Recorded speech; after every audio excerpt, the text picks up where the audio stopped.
Argentina বনাম মিশর, কে বেশি শক্তিশালী? পরিসংখ্যান কি বলছে? চলুন এক নজরে দেখে নেওয়া যাক। 2026 ফিফা বিশ্বকাপের কোয়ার্টার ফাইনালে ওঠার হাই ভোল্টেজ ম্যাচে শেষ 16-এর রাউন্ড অফ 16-এর লড়াইয়ে ফুটবল বিশ্ব উপভোগ করতে যাচ্ছে লিওনেল মেসি বনাম মোহাম্মদ সালাহর রাজকীয় দ্বৈয়াথ্য। আগামী 7 জুলাই বাংলাদেশ সময় রাত 10টায়, যুক্তরাষ্ট্রের সময় দুপুর 12টায় আটলান্টার বিখ্যাত আটলান্টা স্টেডিয়ামে মুখোমুখি হচ্ছে বিশ্ব চ্যাম্পিয়ন আর্জেন্টিনা এবং আফ্রিকান পরাশক্তি মিশর।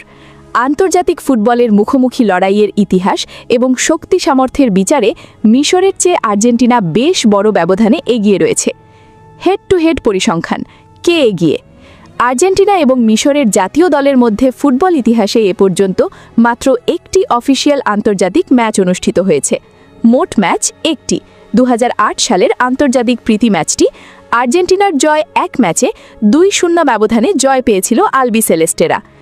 একমাত্র অতীত দেখার ম্যাচটিতে আর্জেন্টিনা জিতলেও বিশ্বমঞ্চের নকআউট পর্বে এবারই প্রথম মুখোমুখি হচ্ছে এই দুই পরাশক্তি।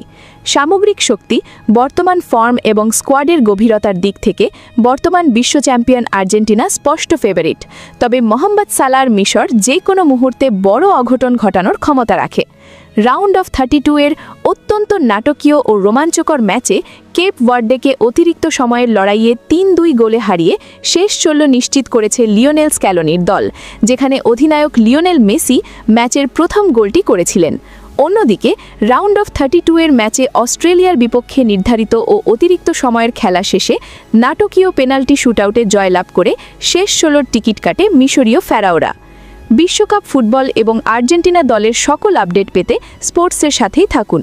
ধন্যবাদ।